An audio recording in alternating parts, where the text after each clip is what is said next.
सब देखने और सुनने वालों की खिदमत में मोहब्बत भरा सलाम। अरफान अहमद खान साहब हमारे साथ हैं और खान साहब कल गए हुए थे पाकिस्तानी कौंसलेट, वहाँ के हालात भी इनसे पूछेंगे। और जो जंग है, जो आज सब केलम में है कि सब लोगों की बेचैनी इस वक्त इसी पे और नजरें लगी हुई है, इस पर भी तफसील से बातचीत करेंगे। खान साहब, कैसा रहा कल का प्रोग्राम? कल का प्रोग्राम 23 मार्च का पाकिस्तान कॉन्सर्ट में एक वर्किंग डे था, मंडे था, फर्स्ट वर्किंग डे था और वैसे भी कुछ प्रोग्राम हल्का रहा इस लिहाज से कि हाजिरी कम थी। आमतौर पर काफी लोग जो है इस प्रोग्राम में आ जाते हैं, खवातीन भी बड़ी तादाद में आती हैं। तो लेकिन कल के खवातीन वाली साइड पर तो 3-4 ही औरतें थी और मर्द भी हज़ार भी 50 के ज्यादा नहीं थे।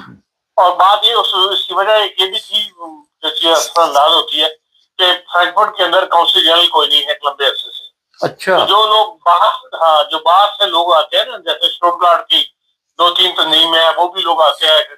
सासुए से हमारे रफीक साहब आते हैं, हाइडलबर्ग से काफी लोग आते हैं, कोलन से आते हैं। जहां जहां तक कॉन्सर्ट का दायरा असर है फ्रैंकफर्ट कॉन्सर्ट का, वहां से जो तंजीमें या मसाजिद के लोग हैं, इंसानिया के लोग, वो यकीन आते हैं। लेकिन क्योंकि आजकल कौंसिल जनरल नहीं, ये मकसद उनका आने का कौंसिल जनरल का शक्ल दिखाना भी होता है कि भी हम आपके साथ ताउन करते हैं। तो जाहिर है एम्बेसी भी फिर इन्हीं लोगों के कहने में आके लोगों के रुके हुए काम जो है वो कर देती है या गाइड कर देती है कि भाई आपके साथ इसमें ये कमी है तो आप इस तरह से पूरा कर दें। तो इस लिहाज से कौंसिल जनरल ना होने की वजह से भी मैं समझता हूँ कि जो बाहर के लोग हैं वो नहीं आए और फ्रैंकफर्ट से भी जो आने वाली तादाद थी वो कम थी। तो फिर जब प्रोग्राम में फिर यह है कि भाई कौंसिल की जो मेन तकरीर होती है उसके अंदर वो बाद मुश्किलात का जिक्र कर देते हैं, बाद आम इवेंट का जिक्र कर देते हैं जिन जिन शहरों में वो गए होते हैं पाकिस्तानी कम्युनिटी के साथ, लोगों के नाम आया था फिर कम्युनिटी वगैरह के। तो ऐसी कोई तकरीरी प्रोग्राम नहीं था, सिर्फ ये था कि भाई सदर का, वज़ीर आज़म का और वज़ीर खारजा के पैगाम जो है वो पढ़ के सुना दिया गया, उसके बाद केक काट के तो दुआ हो गई और बात खत्म हो गई। तो वैसे भी प्रोग्राम के साथ मुख्तलिफ था। अच्छा, कल एक नाखुशगवार वाकया ब्रेडफोर्ड में पेश आया। 23 मार्च थी और लोग इकट्ठे हुए थे। एक बंदा ने आके वहाँ गाली गलौज की, हमला किया, लड़ाई झगड़ा हुआ। देखिए, हम जैसे भी हैं पाकिस्तानी हैं, लेकिन जब दूसरे ममालिक में आप होते हैं तो जो भी है अपने पेट से अगर कपड़ा उठाएंगे तो खुद ही नंगा होगा। और वो उसका एहतजाज जो मुझे समझ आई वो काफ़ी ख़तरनाक था। वो कहता था ये सारा कुछ आप जो कहते हैं वो करते नहीं हैं और ये सब मुकम्मल, इसकी ज़रूरत नहीं है। अच्छा खान साहब, जंग पे चलते हैं, क्या देखते हैं अमेरिका जंग बंद करने के मूड में है या चक्कर देने के मूड में है? देखिए, 2 दिन पहले जो हमने 3 दिन पहले प्रोग्राम किया था आसिफ भट्टी साहब से, मशहूर अखबार नवीस है, लंबा जंग में काम करता है, आजकल अमेरिका में अपनी डॉक्टरेट कर रहे हैं। तो उनसे हमने वॉइस ऑफ जर्मनी में प्रोग्राम किया था। तो इसी 48 घंटे का जो नोटिस दिया है ट्रम्प साहब ने दिया था, उसी में बात हुई थी। उन्होंने तो कहा था कि ये ज्यादातर धमकी समझे आप इसको, इसलिए कि ये इतना बड़ा हमला करना आज के दौर में कि ईरान की तमाम इंस्टॉलेशन जितनी बिजली की है वो खत्म कर देनी, ये मुमकिन नहीं है। इसलिए कि फिर ईरान ने भी जवाबन दूसरे ममालिक पे ऐसे ही हमले करेगा और ईरान ने कह भी दिया है। तो जिससे दुनिया का सारा निजाम जो है वो बिगड़ के रह जाएगा। इसलिए नया प्रेशर जो है डेवलप होगा अमेरिका के अंदर से भी और बैरूनी दुनिया से भी ट्रम्प साहब के ऊपर। और फिर ये जो मुद्दत है या जो ये कदम उठाना चाहते हैं इनको रोका जाएगा। और बिल्कुल मैं देख रहा हूँ कि वैसा ही हुआ है कि जर्मन के लिए जो चांसलर है इन्होंने भी फोन पे बात की है। सिंगापुर, चाइना, इनसे ये जो मालिक तमाम जो इंडस्ट्रियल ममालिक है इनके सरबराह ने इसका सख्त नोटिस लिया है कि भाई इस किस्म की हरकत जो है ये नहीं होनी चाहिए, जंग को इतना वसी नहीं करना चाहिए। और खुद भी जो इंटरनेशनल प्रेस बता रहा है कि जो खलीजी ममालिक है, अरब ममालिक, हमारे अरब भाई, उन्होंने भी ट्रम्प साहब से ये रिक्वेस्ट की है कि आप इतना बड़ा हमला ना करें, इससे हमारी इंस्टॉलेशन जो है और जवाबन आपको तो कुछ नहीं होगा लेकिन हमें ईरान तबाह करके ला देगा। क्योंकि ईरान के जो मिसाइल आते आते थे, उनके जो रोकने के सिस्टम थे, उनमें से बहुत सारे सिस्टम जो है नकारा हो चुके हैं और अब आराम के साथ वहां पे मिसाइल फायर हो रहे हैं। बहरैन में भी, सऊदी अरब में भी, यूएई में भी, इन तमाम ममालिक के अंदर। तो इसलिए आप ये ऐसा कदम ना उठाएं जिससे कि हमारी जो है वो तबाही के आसार जिसमें सामने आए। तो इस सारे प्रेशर की वजह से कहा यह जा रहा है कि भाई ट्रम्प साहब ने जो है अब 5 दिन का उसको बढ़ा दिया है और इन 5 दिन के दौरान जो है वो गुफ्तगू होगी। जो कमल तब तक कह रहे हैं कि ट्रम्प साहब के जी हमसे ईरान गुफ्तगू कर रहा है, उसकी ईरान सरकारी तौर पर जो है वो तरदीद कर रहा है कि हमने कोई किसी किस्म की अभी तक जो वहां के असेंबली के स्पीकर हैं अली मजानी के वफात के बाद, की शहादत के बाद, जो इस वक्त नेशनल असेंबली के स्पीकर हैं वो नुमाया होकर सामने आ रहे हैं गुफ्तगू वगैरह के लिए। इंटरनेशनल प्रेस ने भी ये बात लिखी है कि भाई ये अमेरिका ने की या इसराइल की बहुत बड़ी गलती है जो उन्होंने अली मजानी को जो है शहीद कर दिया था, मार दिया। तो वो एक बहुत पढ़ा लिखा आदमी था ईरान की इस मुल्ला गवर्नमेंट के अंदर, जिसके साथ मगरबी दुनिया जो है वो खुल के बात कर लेती थी और वो एक समझदार आदमी था। तो अब उनके बाद जो है जो ईरान के जो स्पीकर हैं जिनका नाम है शायद ताकिर कालियाफ, वो नुमाया होकर सामने आ रहे हैं। उन्होंने इनकार किया कि हमने कोई ऐसी, हमारी तरफ से ऐसी कोई रिक्वेस्ट नहीं की। लेकिन बाद इंटरनेशनल लेवल पे बताया जा रहा है कि तुर्की, मिस्र और पाकिस्तान जो है इस जो एग्जाम था इसको रुकवाने के लिए इन्होंने भी किरदार अदा किया। और ये तो कहता है अमेरिका कि भाई ईरान की एक मशहूर शख्सियत है हमसे राब्ते में है, लेकिन उसका नाम नहीं बताता। जबकि पाकिस्तान के जो फाइनेंशियल टाइम ने भी लिखा है कि पाकिस्तान के जो हमारे आसिम मुनीर साहब हैं, इन्होंने ट्रम्प साहब से कोई टेलीफोनिक गुफ्तगू की है इसी मौजू के ऊपर। और पाकिस्तान की असेंबली के जो हमारे वज़ीर आज़म साहब हैं उन्होंने ईरानी सदर से गुफ्तगू की है और इन दोनों को इस बात पर राजी किया कि ये एक दफा गुफ्तगू की टेबल पर आए। अब कहा यही जा रहा है कि आइंदा 24 घंटे के अंदर जो है टीमों का ऐलान हो जाएगा और ये मुज़ाकरात जो है या तो मिस्र में होंगे या तुर्की में होंगे या पाकिस्तान में होंगे। और जहां पर भी हो बाकी 2 मुल्क जो है, जो ये 3 मुल्क है पाकिस्तान, तुर्की, मिस्र, इनमें से जहां भी मुज़ाकरात हुए बाकी 2 की टीमें भी हैं, इन मुज़ाकरात का हिस्सा होगी। तो उससे ये बात समझ में आती है कि भाई अगर यहाँ तक मामला हो गया है तो फिर हो सकता है गुफ्तगू हो जाए और फिर कोई ना कोई इसका हल जो है जंग का वो निकाल लिया जाए।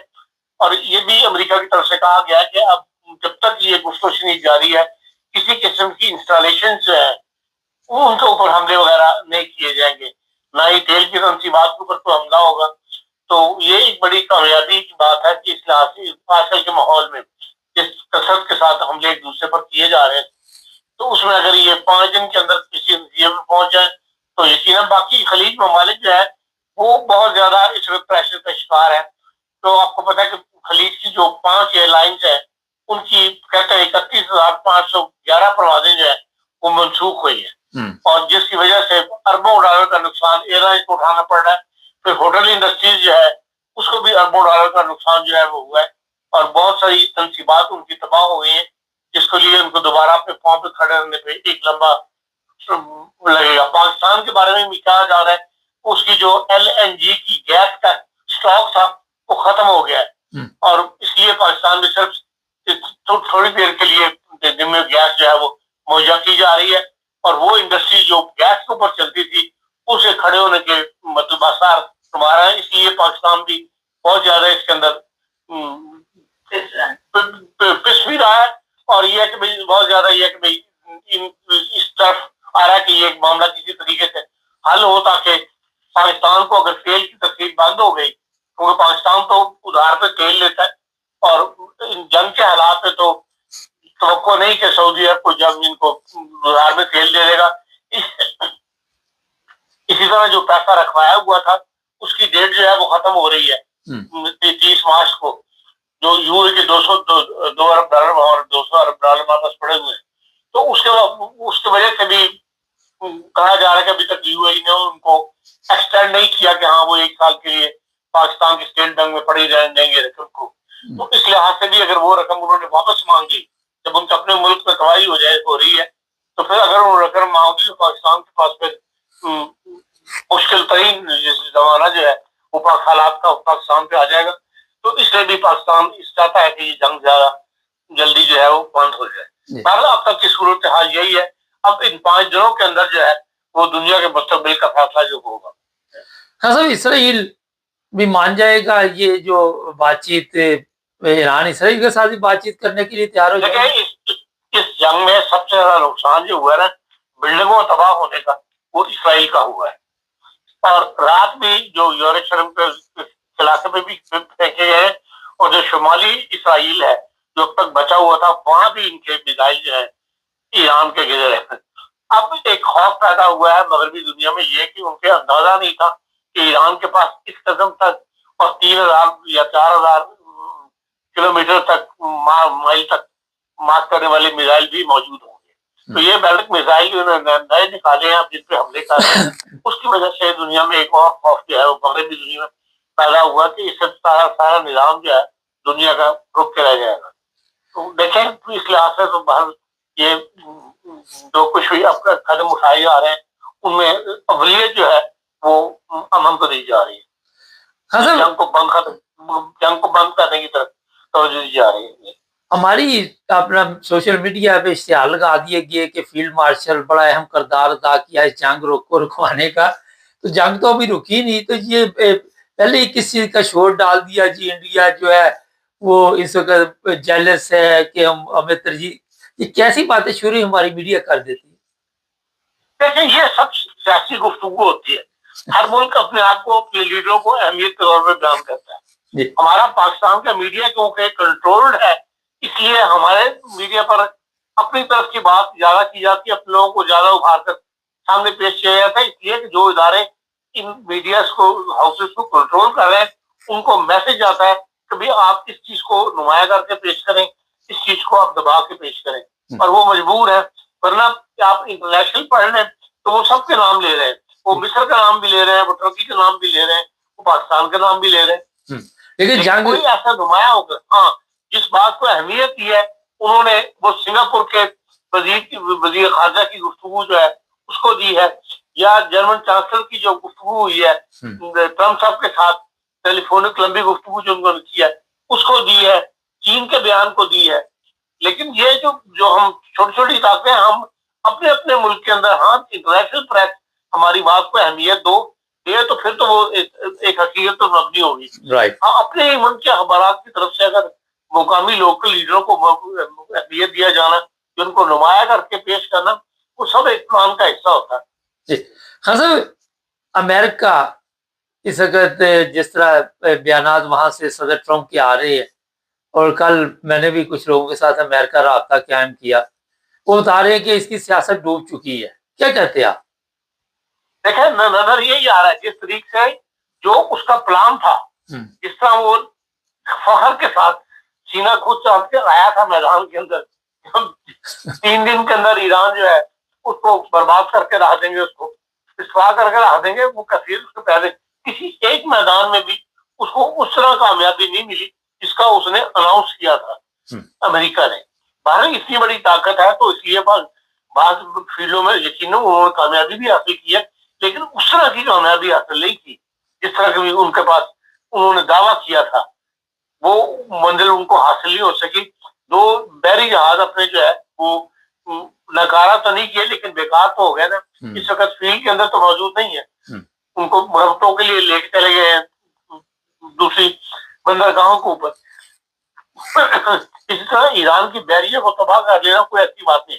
ईरान हमेशा से एक बहुत छोटी सी बैरियर रखने वाला मुल्क था, लेकिन यह है कि भाई एक ऐसा मुल्क जिसके पास फिजाइया ना हो, जिसके पास बैरियर ना हो, उसके बावजूद उसने इतने दिन तक 3 हफ्ते ईरान का मुकाबला किया है और अभी भी कर रहा है। ये ईरान की कामयाबी और अमेरिका के लिए एक बहुत बड़ी शिकस्त है। जितना बड़ा उसका नाम था, जितना बड़ा हवा दुनिया में खड़ा किया हुआ था, वो जो है ईरान की मौजूदा पासदारान इनकलाब ने या जो भी वहां पे मौजूद है, उन्होंने अपनी क़यादत की कुर्बानी दी है लेकिन ईरान को, अमेरिका को आगे बढ़ने या उसकी ख्वाहिश के मुताबिक उसको कामयाबी हासिल नहीं होने दी। हाँ, तो ये ईरान का इस तरह साबित कदम रहना, आप समझते हैं कि दूसरे मुल्कों के लिए भी एक बड़ा ज़बरदस्त मैसेज गया, जो अमेरिका है, उसकी जो फूंफां थी, वो भी खत्म होगी? देखिए, मिसाल तो कायम कर दी ना उसने। अब ये है कि बाकी जो मुसलमान दुनिया है वो अगर इनका साथ देती तो फिर ईरान, अमेरिका और ज्यादा कमजोर हो सकता था। अब आइंदा आने वाले हालात के अंदर जो भी हालात करवट लेंगे उसके अंदर कम से कम मुसलमान कौम को ये सोचना चाहिए कि भाई अमेरिका को जेर नगर करने के लिए, जेरनगी करने के लिए अगर मुसलमान इत्तेहाद के साथ इकट्ठे हो जाए और एक प्लेटफॉर्म के ऊपर एक आवाज मानकर इकदाम उठाएं तो फिर दुनिया में उनकी वैल्यू भी बढ़ेगी और इस जैसी जो ताकतें इनको मुसलमानों को खत्म करना चाहती हैं, ये इस्लाम के खिलाफ है, उनको भी दबाया जा सकता है और मुकाबला किया जा सकता है। और तमाशबीनी भी कम करें, कुछ ऐसे चीजें ईजाद करें जिससे दुनिया का मुकाबला कर सके, ये बड़ा जरूरी काम है। ये जो सोने के वाशरूम और जो यहाँ पे चलता है, इसने बड़ा नुकसान दिया मुसलमान। हाँ साहब, अब ये बताइए कि कहीं अमेरिका डबल गेम तो नहीं करेगा इस दफा फिर, जिस तरह पहले की तरफ बातचीत हो रही है, दूसरी तरफ कहीं उनकी लीडरशिप को फिर कहीं पे निशाना बनाए? देखिए, जो हालात हो गए हैं, जिस तरह दुनिया उठ खड़ी हुई है और दुनिया को जो जिस हद तक नुकसान पहुंच सकता था, पूरी दुनिया इस वक्त हिली पड़ी है। खसूसन जो माशी मुल्क है, जो इनकी मैशत दुनिया में आगे लेकर चल रही है, उन सब की तरफ से जो प्रेशर डेवलप हुआ है और फिर अमेरिका के अंदर से भी जो कांग्रेस में और दूसरे प्रेशर डेवलप हुआ, उसके बाद मुमकिन इम्कान नहीं कि वो ऐसी हरकत कर सके जैसा कि उसने पहले किया है अमेरिका ने। आखिर पे एक बड़ा अहम सवाल, ये जितना खर्चा अमेरिका ने किया है, ये किनको सजा मिलेगी? अरब ममालिक देंगे ये खर्चा सारा? एक आह्वान हो गया तो सबसे हर बात है कभी अभी भी जो डिमांड की है ईरान ने, वो तो यही कह रहा है कि हमारा जो जितना हमारा खर्चा हुआ है जंग के ऊपर, वो हमें तावान जो अदा किया जाए। तो जाहिर है कि इसके ऊपर भी दुनिया को ना कोई सर जोड़ के बैठेगी और इनके पास तो अगर तेल दोबारा सप्लाई लाइन बहाल होगी तो अरबों के पास तो फिर दोबारा पैसा आ जाएगा। हाँ, ईरान जैसा मुल्क जो है उसके लिए मुश्किल होगा कि उसके ऊपर या तो पाबंदियां खत्म कर दें और वो इंटरनेशनल मार्केट में अपना तेल बेच सके, तो फिर तो वो भी अपने पैरों पर खड़ा हो जाएगा। अगर नहीं तो फिर ये है कि भाई जाहिर बात है कि इनको अपने पैरों पर खड़े होने एक लंबा अर्सा दरकार होगा। हाँ साहब, एक अगर इन हालात में ईरान कोई एटमी धमाका कर देता है तो उससे और भी कई चीजें तब्दील हो जाएंगी। देखिए, पहली शर्त जो होगी 5 दिन के अंदर, उससे पहली शर्त ये होगी कि ईरान जो है वो कोई न्यूक्लियर बम वगैरह नहीं, और यूरेनियम जो उसने पैदा किया हुआ है वो अमेरिका के हवाले इसको करना पड़ेगा या किसी थर्ड पार्टी के हवाले, यूनाइटेड नेशन के हवाले करे या किसी थर्ड पार्टी के हवाले करे। लेकिन वो चीज जो है वो अमेरिका को अब मंजूर नहीं होगी कि इनके पास, ना अमेरिका को मंजूर होगी और ना ही यूरोप ममालिक को भी मंजूर होगी। जब उसने 2 मिसाइल ऐसे फेंक दी हैं जिनकी रेंज जो है वो 4,000 किलोमीटर तक है, तो फिर यूरोप भी इस मामले में ईरान की मदद नहीं करेगा और वो जो कुछ यूरेनियम वगैरह हम पैदा कर चुके हैं उसको जाहिर है किसी इंडिपेंडेंट जानिबदार मुल्क के हवाले, स्विट्जरलैंड जैसे मुल्क के हवाले जो है वो करना पड़ेगा। हाँ साहब, अगर ये इसी पे कोई डील होती है तो ये तो रोजाना ईरान के लिए मुसीबत बनी होगी, हर 6 महीने बाद ये हमला कर दिया करेंगे। नहीं, जो भी जाहिर है ईरान भी कोई ऐसा बच्चा तो नहीं है, तो कोई ना कोई जमानत ले 10-15 साल की भाई ईरान को बिल्कुल नहीं छेड़ा जाएगा, तभी वो ऐसे माहदों पर साइन करेगा। चले, बहुत शुक्रिया खास। नहीं, ये थे जनाब इरफान अहमद खान साहब। लेकिन एक काम, अगर ईरान के पास एटम है तो ये 5 दिन में बातचीत के दौरान दौरान अगर कोई टेस्ट वेस्ट करना तो कर दे, देखी जाएगी जो होगा। शेर की एक दिन की जिंदगी गिदर की 100 साल जिंदगी से बेहतर है। लेकिन अच्छा मुकाबला किया, लोग बड़ी तारीफ कर रहे हैं ईरान की, और मुसलमान ममालिक को होश के नाखन लेने चाहिए। लेकिन मेरा ख्याल है कि ईरान इस तरह का मुआहदा नहीं करेगा। आने वाले में दिनों में आपको पता चल जाएगा। चैनल को सब्सक्राइब करें, जुड़े रहें।